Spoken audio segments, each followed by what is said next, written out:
I'm writing this on my phone. Battery at 8%. If someone finds this, tell my sister I'm sorry I missed her wedding. 3 days ago, my car died on Highway 212 in Montana.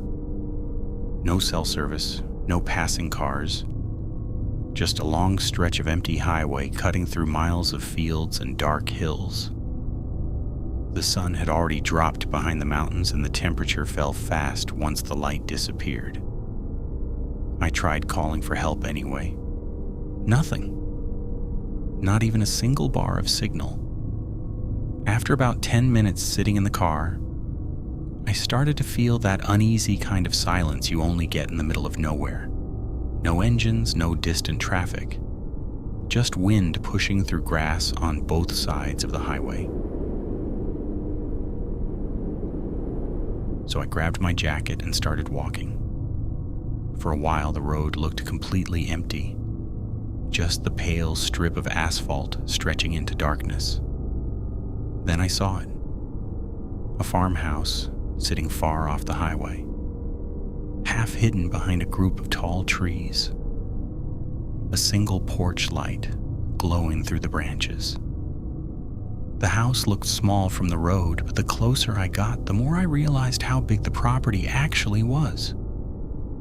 The gravel driveway stretched a long way from the road. The yard around it was huge, open fields on every side, no fences, no other buildings, just that one farmhouse standing alone in the dark. So I walked up to the door. That was my first mistake. The man who answered looked like somebody's grandfather. Gray hair, wrinkled face, a calm expression. He wore a red flannel shirt with those little round snap buttons down the front. When he saw me, he smiled immediately. Car trouble? Yeah, I said, transmission went out. I glanced back toward the road, but it had already disappeared behind the trees. Do you have a phone I could use? Sure thing, he said. Come on in. Name's Henry. His handshake was warm. The kind of handshake that makes you feel like you've known someone a long time. As soon as I stepped inside, the smell hit me. Roasted meat, garlic, herbs. The kind of smell that instantly makes your stomach remind you how long it's been since you ate. Henry noticed immediately. When'd you last eat? Around 1, I said, just lunch. Well, hell, he laughed. It's past 8 now. Sit down. I've got a roast in the oven.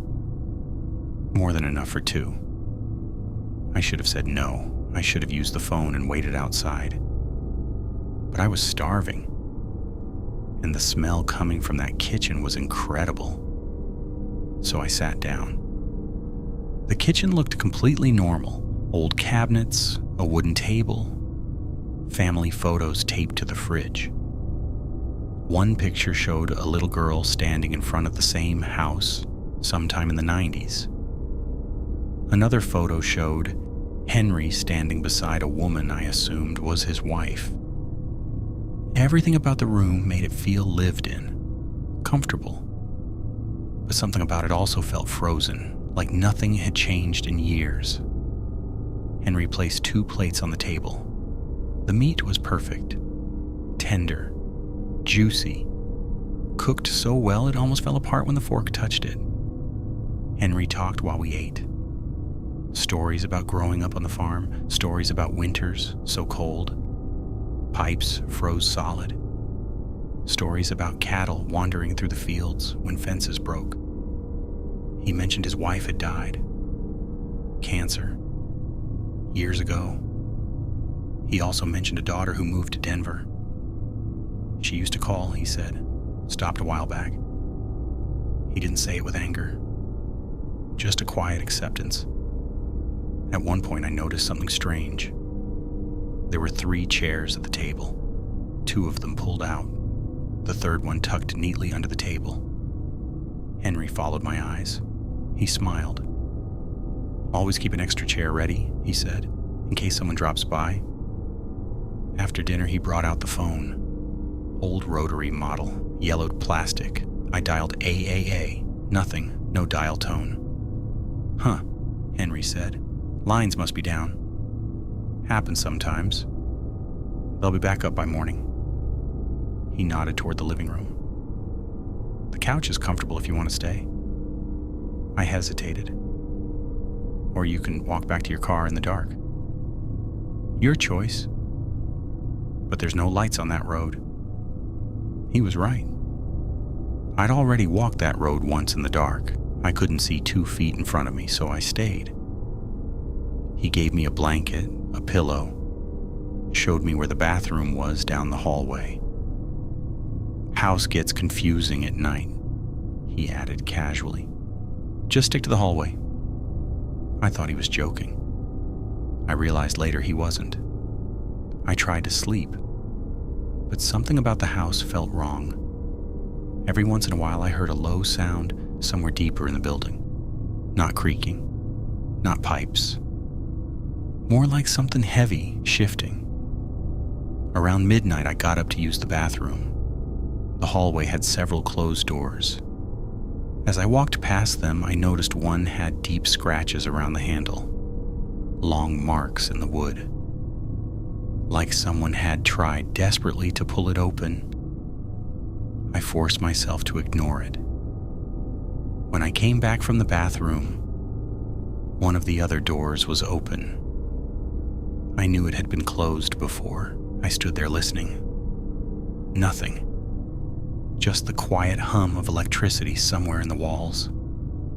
I looked inside. Pitch black. There was a switch by the door. I flipped it. A freezer, industrial size, the kind you see in restaurant kitchens. Curiosity got the better of me. I opened it. Cold air rushed out. Then the smell. Meat. Frost. Something chemical. Inside were packages wrapped in white butcher paper, each labeled with black marker. Names, dates, weights, cuts. My hands started shaking as I read them. M. Patterson. March 14th. Chuck roast. J. Baker. July 22nd. Tenderloin. S. Lisa. October 3rd. Shoulder. Full names like a butcher inventory. The package slipped from my hands. It hit the floor like a brick. Find something interesting? I spun around. Henry stood in the doorway, still smiling, still wearing that red flannel shirt. These names, I said. What are they? Guests, he said. Like you. You're killing people. No, he said calmly. I'm feeding people. There's a difference. He stepped closer.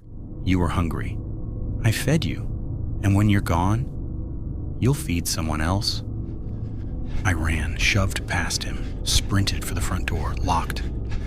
I bolted upstairs. Henry followed slowly, taking each step one at a time. You're making this harder than it needs to be.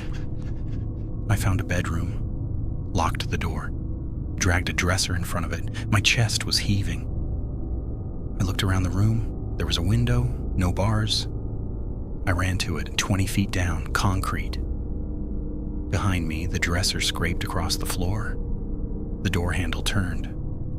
I grabbed a lamp, ripped the cord out, held it like a club. Henry spoke through the door. You're already part of the cycle. Fighting it now seems ungrateful. Then the handle stopped. Silence. Then footsteps walking away. I waited until sunrise. Then I ran. But the road never let me leave.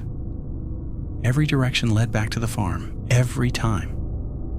Henry was always there waiting, like he already knew where I would end up. Now I'm in the basement. Battery at 2%. He brings food 3 times a day. Bread, vegetables, water, never meat. Just now I heard footsteps above me, a woman's voice. Hello? Our car broke down. Do you have a phone? No signal out here. Henry answered, warm, friendly. Of course.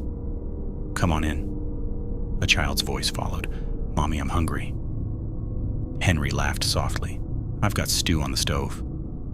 Just finished it. I tried to scream. Nothing came out, just air, Then chairs scraping, bowls, spoons, then silence. Something heavy hit the floor above me. Cold air began seeping through the boards, then footsteps, stopping directly above me. A long pause. Then Henry's voice, barely a whisper. My phone screen went black,